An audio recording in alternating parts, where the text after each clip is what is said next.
Hello, everybody, you're welcome to the channel.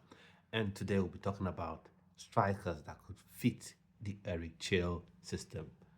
Eric Chelle was appointed as Super Eagles head coach, I would say, going on second week right now, as I've said in my previous video. And from the research I've done and from what I've known about Eric Chelle is that he likes to play high intensity. His system is high intensity, high octane pressing, high energy pressing. So, with all that being said, every part of the pitch, every player that plays in his team must press, must have high energy to succeed for his system to be successful. They must be willing to go man for man press and just be energetic from start to finish.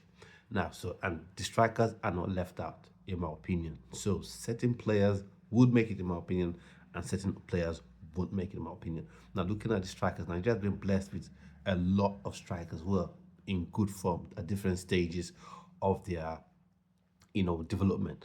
So for me, the number one striker that comes to mind, I'm sure you agree, is Victor James Osimhen. Victor Osimhen, the Galatasaray striker, or if you want to get really technical, you would say the Napoli striker that's currently on loan at Galatasaray. He's been scoring goals for fun, Galatasaray, and assisting as well. And the thing about Victor Osimhen that we all know, especially if you watch Nations Cup and you follow this career, is someone that is always has high energy, willing to press, can go pressing for the full 90 minutes. And he's Nigeria's biggest superstar in football, whether you want to like him or you want to hate him. For me, I don't understand why anyone would really dislike Victor Osimhen because what he gives on the pitch, I don't care about a footballer's personal life, in my opinion. As long as you're not committing any crime, whatever you do in your free time, your spare time, that's left for you. And what you do once you step on the pitch, that's what's important to me. But for Chelsea and for Nigeria, especially for Nigeria, what you do when you wear the colors of the Super Eagles, when you step on that pitch, what you do. We saw in AFCON, Victor Osimhen always leading the press, especially in that semi-final quarter-final game versus Cameroon. To see how he ran the defenders ragged. So automatically he gets in. So Victor Osimhen for me gets in 1000%. And then I would say as well Akorodare. Akorodare gets in for me as well. He's been on fine form for Genk in Belgium, so it's been fantastic. So for me, he's so the one thing I want to point out is not just talking about strikers who just press, and do nothing else, and don't come up with the primary function. The primary function of a striker obviously is to score goals. So Tolu Akorodare Tolu Arokodare, scores goals. Akorodare. Akorodare. I'm going to be perfect with this name. Tolu Arokodare. Tolu Arokodare been scoring goals and presses as well. He scores and presses as well. So for me, he goes in as well as one of the strikers to make it into Eric Chelle's team. And then the next one will be George Lenna, a youngster. I think he's 18, 19 now. Plays for Monaco. I think he's another one. He's 6'2", big, has energy again, and knows where the back of the net is. So he's another player that I will be, going for as well. And I think he would be very important for the team going forward because he can be a foil for Victor Osimhen as well as Victor Boniface, which is now one I want to talk about. Victor Boniface, for everything you say about him, he's got the energy as well. And I think if we're going with the 4-3, 1-2 formation, you could have a situation where you're having, George Lenny pairing up with Victor Boniface, or George Lenny pairing up with Victor Osimhen, or Tolu Arokodare pairing up with George Lenny and vice versa. So I think that would work for me in my humble opinion. I wonder what you think. So because your opinions are very important to me, I've seen in the comments. I read the comments. Believe me, I read the comments. So I think those are strikers that I think would suit this system to a T. And an honorable mention is Rafiu Durushimi. Rafiu Durushimi Is another very, very good player as well. He almost made a move to Frankfurt, but I think he had an injury or something related to medical related. So he wasn't able to make that move to Frankfurt, but hopefully um, he can come back into form this season. So for me, I think he's another player that could make it, but he has to do a bit more this would I say this season, and let's see how it shakes out for him. But the certain strikers, I know a lot of people want to say Cyril Dessas.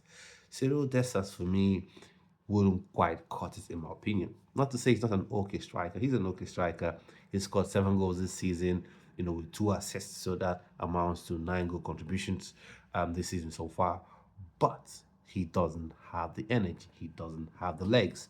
Now for me, Cyril Dessas, in my opinion, is kind of like the Alex Iwobi of strikers.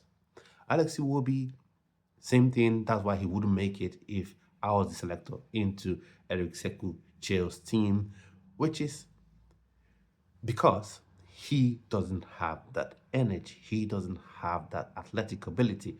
And then on the flip side of it, he is not that super creative because there's some players where you look at their qualities and then you say, come on, I don't care what their flaws are, but because of what this person provides, you know, his actual strong points, they far surpass the need for, those weak points. If you had someone who was super creative, amazing pace, skillful, I mean, it would be, if it was a skillful, pacey, scores lots and lots of goals from midfield, lots and lots of assists from midfield, but just doesn't have the energy or just doesn't have the athletic ability, then I'll say, okay, take my hands up, then he should play. Same thing with me. If it was maybe like an Eden Hazard, for instance, where you know that okay, he's not the most defensive player, but he's someone that can, contribute with skill, goals, assists. But Iwobi doesn't quite give you that. Same thing with Alex Desas, Cyril Desas. I'm sorry, Cyril Desas is not super, super prolific. If Cyril Dessers was someone who was banging in 25 goals a season for Rangers in the Scottish League, or if it was someone that each time he plays for Nigeria, he scores, he comes up with lots of goals, then you say, okay, I get this. He just doesn't press, but he scores lots of goals. So that means he should, then there will be an argument then for him to start, for him to play. But even then, he wouldn't start. He wouldn't be a starter for me. He would be someone that will come up 30 minutes left on the clock. So, because for me, style makes games. Style makes players and teams. So you could have a player who's very, very good, but he lacks certain things a coach wants. So for me, I know, like Cecil just has, he's good. He's had an okay season so far with Rangers, but I don't think he would be a good fit for this team because if you want to play a high pressing, high octane game, you don't want to carry passengers. You want everyone to be able to press, right from the defenders to the midfield to the strikers. You don't want to have, for instance, Victor Osimhen doing all the high press and all that, and then you have Cyril Desas just floating. You don't want Victor Boniface or George Ilenikena doing all the high press and then Cyril Desas just floating. You don't want Arokodare, Tolu Arokodare doing all the high pressing, high energy, and then Cyril Desas just floated. For me, another option that could be considered as well is Gift Urban. Gift Urban is another one. He's very prolific, but I think he's not that big as well. But I think he makes up for what he lacks in height, with tenacity. So I think that would also be helpful. So these are strikers that should be considered, in my opinion, to make Eric Sekou Chelse's team, in my opinion. So I wonder what you think. So whilst we're here, please subscribe to the channel, notification bell to notified each time I go live on the channel or post a pre-recorded video on here. Like I said, keep your eyes peeled on this channel. Keep subscribing, keep liking, keep sharing. On Friday, we'll be having a live on this channel and we'll be talking about everything concerning Nigerian football. And I want to say, if you're a grassroots you know, if you run a grassroots academy in Nigeria, drop your comments in the comment section. I want to get to know you to see how I can support you as well. And if you know anyone as well, put in the comment section and let's see how we can work together. So at this point, come to the end of this video and I'll hopefully see you on yet another video. So stay good and stay blessed. Bye bye.